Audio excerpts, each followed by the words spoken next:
Let's head on over to our casters for the last time here on Gamers8 featuring Fortnite. Let's do this. I'm going to jump around the stage. Come on, let's do this thing. Woo!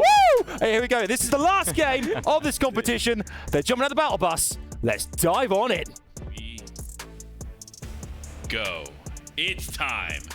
I can't believe I'm going to say this. Malibuka Thomas HD, go land on Cammy and Yapko.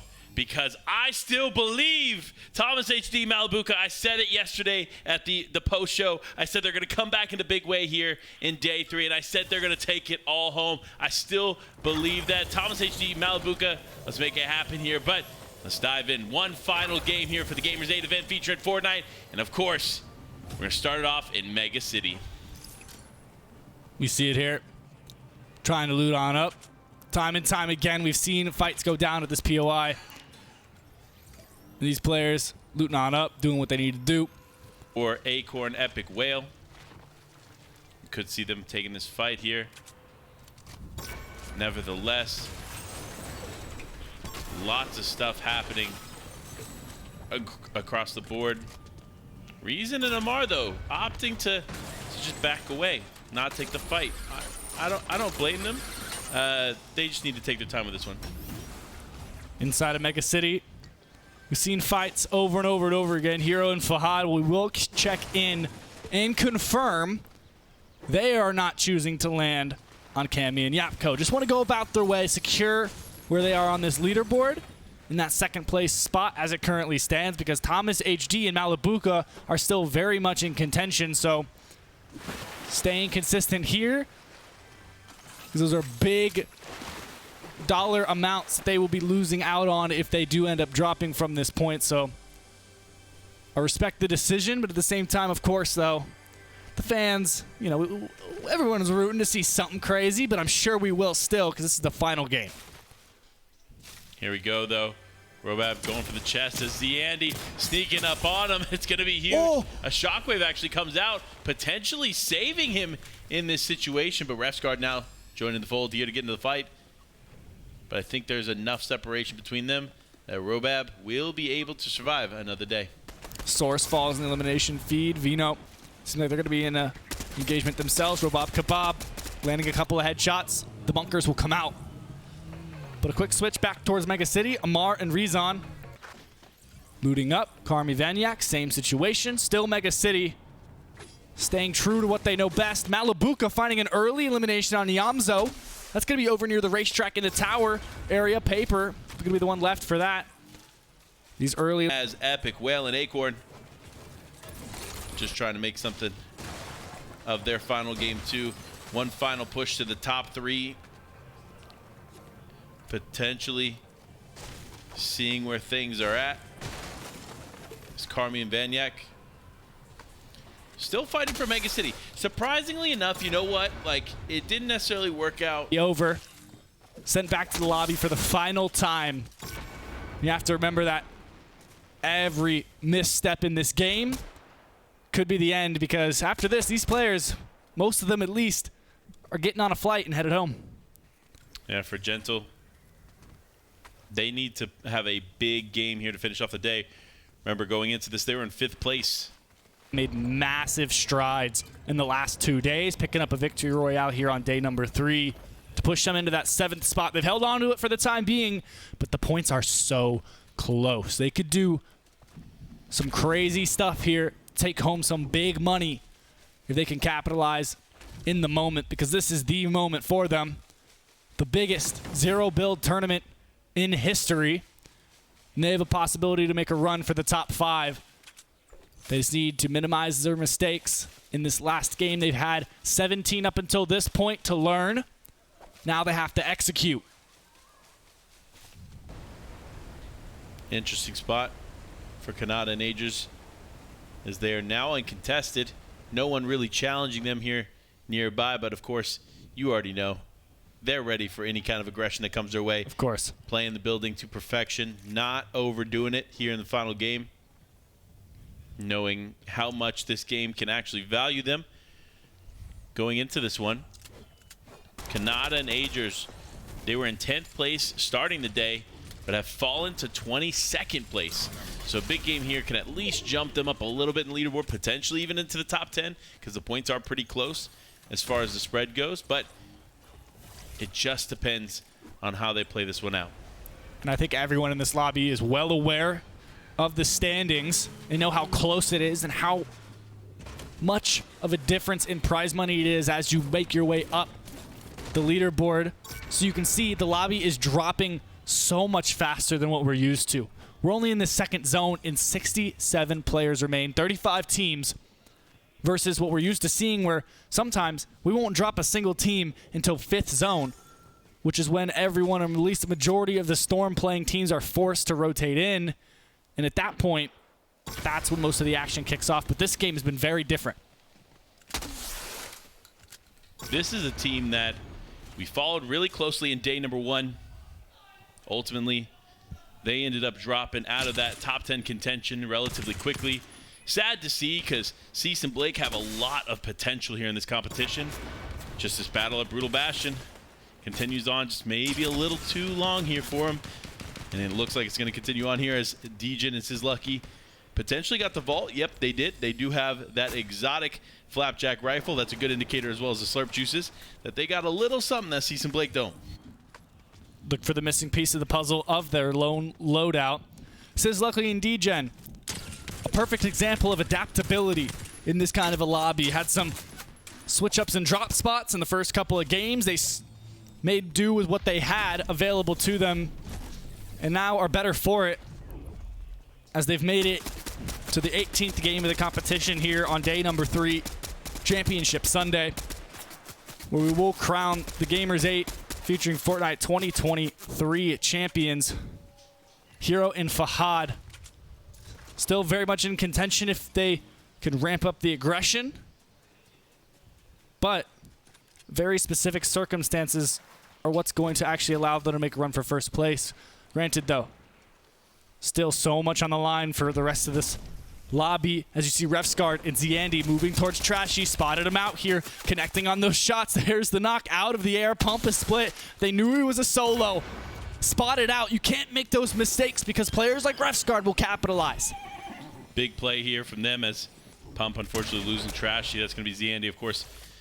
Kalini on. I did see them fighting Source and Notch, so could have been a fight there for the NPC. You never know.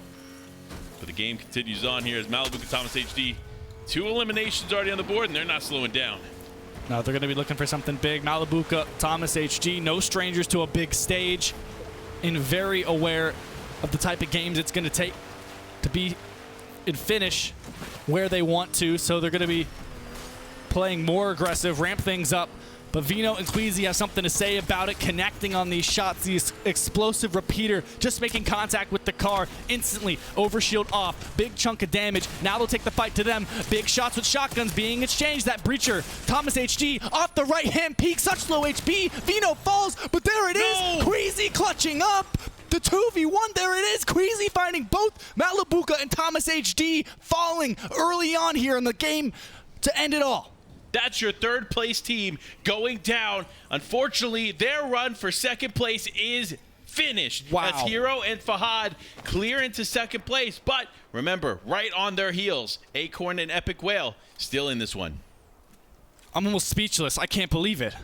They were on a roll. They had the pace they needed. They're finding the fights and the eliminations. They were looking to pace things out. And just like that, the wrong team, Queasy, Vino. They've struggled as far as positioning and placement, but they're still some of the best fighters in the world. Yeah, tough spot to be found as, of course, Queasy and Veno need a big game here, so they're hunting a little bit more. And that's how they found Malibu and Thomas HD, which, of course, unsuspecting to them. I thought for a moment Malibu and Thomas HD could have won that. I also thought Malibu was still up there in that final moment, but unfortunately, lots more fights ensuing as Moo is down here. Tax left as a solo. Going to need a big play, though. Playing from the Storm, it's King. King here alongside his teammate, Kame, going to clean up Moo and Tax. And that is going to be another top 10 team down and out. Kame and King. Vino. They took out Vino and Moo and Tax. But we'll get a replay here. Thomas, such a great play. Even off the left-hand peak, was able to find one, but Queasy, the positioning, swings around the corner and cleans up the fight. Not much you could do there. Just took too much damage in initiating that fight to really have a chance at clutching up anything. But Baka and Pars already finding 2. But the loadout, it's impressive, Panda. Yeah, I'm not sure what's going on with the 2 shotguns, but everything else is on point. Legendary MK Alpha, of course, 4 slurp juices. And then, of course, they have bunkers just stacked up on the tower. So they're ready for whatever's coming their way. And we tune in now with Lucky and Dejin fighting a little bit more. And, again, a very, very different story for a lot of these teams. Everybody fighting for one final opportunity to climb the leaderboard. Lots more aggression coming out. Fluger and Opt being one of those teams. They're going to go ahead and drop down. It looks like they're looking for Satam. They heard him. Big shot comes out there onto Satam. Smicky doesn't take as much damage, but going to go for the shockwave play just to avoid focusing on his teammate. But unfortunately, they're both going to go down and out as Fluger and Opt clean up one of them. But another team now focusing in. Fluger needs to be careful. He cannot afford to go. And out of the bunker and around the corner. So Nas and Pink still on top of the island. Just inside this next zone as well, so they won't have to really go anywhere. Just holding on to these legendary slurp juices and waiting to make sure that when anyone riffs, they're ready for it. Look, Fluger is weak here. He needs to do something to stay in this one, get healthier. But Queasy on the hunt still in the storm, and does look like maybe he wasn't able to get Veno back in. So that's going to be a tough loss here for him as he just continues to hunt on as Kami not too far away. Could be an elimination here for him in the near future, but just going to continue to play away from this one as King. They already have 6. Bad Sniper and X-Squeeze 3. Putting some shots towards Booga threats. Seems like more players are trying to use this explosive repeater rifle as we move through the last couple of days. Now discovering the sheer power that it has. You can see it there, just connecting 40 damage on. No overshield threats. Taking damage from a third party. It's going to be Hero on the other side of things, leaving Booga alone. Bad Sniper and X-Squeeze walking him down, not letting him get away. And now you can see it. Hero and Fahad, dead side of zone. They're keying this way. They said, hey, you know what? If we're going to look for eliminations, let's make sure we're safe as Booga is caught out in the bunker. Cybertron Cannon will finish him off. That's going to be a huge loss there for this lobby. Look there on the bottom right. Cammy and Yapko locked in, ready to close out this competition and go home. $500,000 richer. Bad Sniper and X-Squeeze still trading shots now with a different player, and he'll land the headshot onto Cammy. Overshield gone, but immediately the ice cream comes out, back to 200 HP, and deciding, let's hit the road. Let's go ahead and drive away, because we got a long ways to go. And as they go, they're going to take shots in Bad Sniper's direction, just to make sure that it doesn't cause them too much trouble. But Bad Sniper's not letting up either. You see him taking those shots. But now, Yapko, Cammy, they not on top of the Remedy outfit, or the Remedy NPC they have. They also have a chug cannon. So, yeah, and look, they're wearing the medic outfit to finish off the day. Gotta blend in with the trio, you know? Honestly, exactly. Shout out to Cammy and Yapko finishing strong. Gotta give credit where credit is due. The Remedy NPC, a big part of their success. But that's just a show. You come in with a strategy, you prepare for off-spawn, knowing that you're going to fight for it game after game. And it could go ahead and yield them a $500,000 return. Yeah, and it's looking to be the Cammy and Yapko show. No one is really at a run to challenge them. Of course, you know, Fahad and Hero are not too far away down low. Whoa. They're going to go ahead and shockwave towards, that is Epic Whale and Acorn. That's going to be a tough fight here, depending on how that plays out. And of course, it is Acorn and Epic Whale, our, what was that, 4th place team going into it, out in the final game. It's rough to see. Queasy will fall there on the elimination feed as well, so that'll be the end of their Gamers8. Baka and Pars, however, 4 eliminations. Looking to hold an elevated position here. If Baka can make sure he doesn't slide off. A little bit covered in mud there, so it's a little bit slippery. Pars just trying to scout out the area. Tripper and hiding down below low HP. Cease and Blake underneath the stairs. Around 13 eliminations or so to actually close that gap. Not to mention they've already secured a large number of the placement points, over half. So that's going to be 150 points already for them. So that begs the question, is it possible? But Hero and Fahad have proven their worth in this lobby as we keep moving forward. Gentle underneath the bunker now takes a big shot. Tripper and Solo doing the damage here. Nas on the other side. Missing Pink already in this. As there you see it, the Cybertron cannon, big damage. Cami Yapko, double Cybertron cannon, breaking down their cover. First and second place now battling it out. Hero gonna opt to go ahead and rift away. Smart. So smart play on their part, but it would have been a good fight for them had they taken it. They had the Cybertron cannon. Whoa. So Whoa. Hero, super weak. It's going to go down a storm, but Fahad is a little bit healthier. Should be able to get him back into this one. And you see, he has the heals. So, fear not.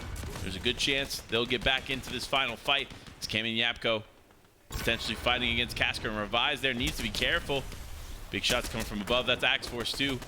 Still in this one and healthy. Cami Yapko recovering well from the pressure that was on them a moment ago. Now sending double Cybertrons, dubs and accept. Over 200 damage dealt and the knock. Yapko finding that one.